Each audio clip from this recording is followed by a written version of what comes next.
দর্শকবৃন্দ, সাপ শব্দটি শুনলে মনে মনে ভয়ে শরীর শিউরে ওঠে এবং মনে মনে বলে আল্লাহ বাঁচাও। আর সে সাপ যদি হয় বাংলাদেশের প্রাপ্ত শঙ্খিনী জাতের সবচেয়ে ভয়ঙ্কর বিষধর জাত সাপ, যা কাল সাপ, কাল কেউটে, কালাস, কালনাগ বা কালনাগী নামেও পরিচিত, তাহলে তো কথাই নেই। তা তো আরো বেশি ভয়ঙ্কর, আরো বেশি বিষধর। দর্শকবৃন্দ, আপনারা দেখছেন ভয়ঙ্কর বিষধর সেই সাপ যার কামড়ে মৃত্যু অনিবার্য।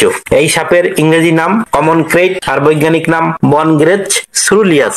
দর্শকবৃন্দ, বাংলাদেশে প্রতি বছর বর্ষাকালে প্রায় ৬,০০০-এর মতো লোকের মৃত্যু হয় এই জাত সাপের কামড়ে। কালসাপ ইলাপিডি বা শঙ্খিনী জাতের বিষাক্ত সাপ।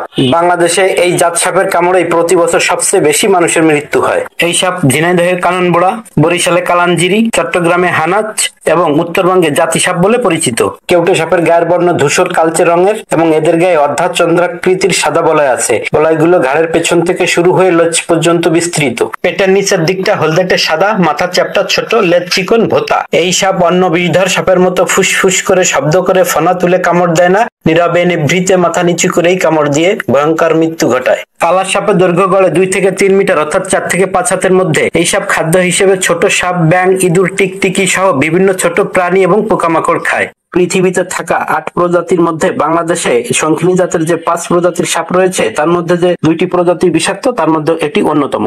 খোসা বদলানোর পরে এই সাপ কিছুদিন সাদা রঙের হয়ে থাকে, পরে আবার কালো রং ধারণ করে। কালসাপ গ্রাম অঞ্চলে সমতল ভূমিতে ও চাষাবাদের জমির নিচে লুকিয়ে থাকে, জঙ্গলেও থাকে, সেই সঙ্গে ইঁদুরের গর্ত, পুরানো বাড়ি, খোলা মাঠ, ইটের স্তূপ, বাগান, বাড়ির ছাদ, মানুষের বসত বাড়ি ও আশেপাশে বাসা বানায়। কেবলমাত্র সন্ধ্যার পরে অর্থাৎ রাতে চলাচল করে কালসাপ। এরা শান্ত প্রকৃতির, আঘাত পেলে বা উত্তপ্ত করলে দংশন করে। বেশিরভাগ ক্ষেত্রে রাতের অন্ধকারে মানুষ সাপের গায়ে কড়া দেয়, ফলে সাপ উত্তপ্ত হয়ে বা আঘাতপ্রাপ্ত হয়ে মানুষকে দংশন করে। কালসাপ মাটিতে বা শুকনো পাতার স্তূপে একসঙ্গে 6 থেকে 12টি ডিম দেয়। জুলাই আগস্ট মাসে ডিম ফুটে বাচ্চা বের হয়। এদের বীজদাঁত ছোট ও চিকন। কালকেউটে গোখরা সাপের চেয়ে 6 থেকে 8 গুণ বেশি বিষাক্ত।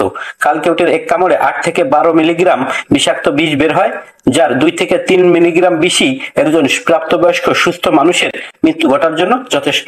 দর্শকবৃন্দ, এই কালনাগ শতভাগ কামড়ে বিষাক্ত বিষ ঢালে। কালনাগের কামড় সাধারণত ভুক্তভোগীরা টের পায় না, কারণ এই সাপের দাঁত ছোট চিকন বলে দংশিত স্থানে ক্ষত বা ফুটো কম হয় বা মোটেও হয় না, এবং ক্ষত স্থানে রক্ত কম পড়ে বা মোটেও পড়ে না, এবং জ্বালা পোড়াও করে না। পরে উপযুক্ত সময়ের মধ্যে চিকিৎসার অভাবে নীরব ঘাতকের মতো এই সাপের কামড়ে মানুষ দ্রুত মারা যায়। ফলে কালসাপ খুবই মারাত্মক।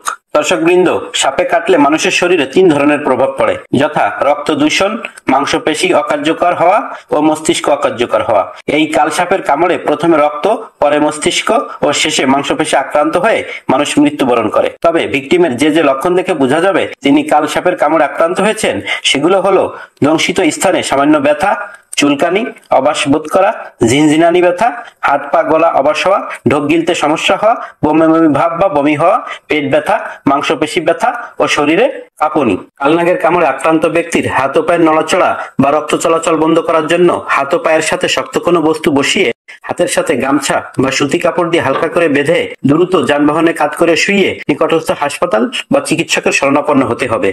এরকম প্রতিকার ও প্রতিরোধ ব্যবস্থা দ্রুত সময়ের মধ্যে করতে না পারলে বিষ সমগ্র শরীরে ছড়িয়ে পড়বে এবং রক্ত, মস্তিষ্ক ও মাংসপেশি অবশ্যই মৃত্যু অনিবার্য হয়ে পড়বে। তখন আর কেউ বাঁচাতে পারবে না। তাই আমরা সাথে সাথেই এই প্রতিরোধ ব্যবস্থা গ্রহণ করব এবং সাপে কামড়ালেই এদিক সেদিক না গিয়ে দ্রুত এরকম ব্যবস্থা করে নিকটস্থ হাসপাতালে পৌঁছে যাব। ঝাড়ফুঁক, অন্য কোনো তদবির, অন্য কিছু করব না, কুসংস্কারে আমরা বিশ্বাস করব না, আধুনিক চিকিৎসা গ্রহণ করব, তাহলে এই সাপ থেকে আমরা রক্ষা পাবো। সর্বোপরি আমাদের রাতে লাইট জ্বালিয়ে, টর্চ জ্বালিয়ে আর সতর্কতার সাথে সবকিছু চেক করে চলাফেরা করতে হবে, বিছানায় ঘুমাতে হবে এবং জীবনে বেঁচে থাকার জন্য এই সতর্কতা অবলম্বন করতে হবে। তবে আমরা অকারণে সাপ মারবো না, অকারণে সাপকে আঘাত করবো না। এই সাপও আমাদের কিছু কিছু ক্ষেত্রে ক্ষতি করলেও অনেক ক্ষেত্রে উপকার করে। এই সাপের বিষ থেকেই বিষ প্রতিরোধী অ্যান্টিভেনম ইনজেকশন তৈরি করা হয়। এই কালকেউটে সাপ থেকেও অ্যান্টিভেনম তৈরি হচ্ছে, বিষ সংগৃহীত হচ্ছে।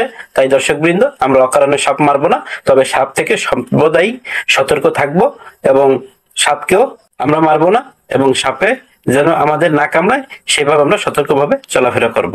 দর্শকবৃন্দ, আমাদের পরিবেশের ভারসাম্য ও বাস্তু সংস্থান রক্ষা করতে এই সাপের প্রয়োজনীয়তা রয়েছে।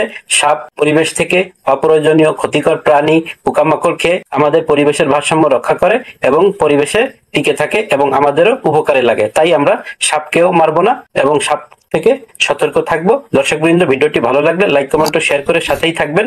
বেশি বেশি শেয়ার করবেন। ভিডিওটি দেখার জন্য ধন্যবাদ। আসসালামু আলাইকুম।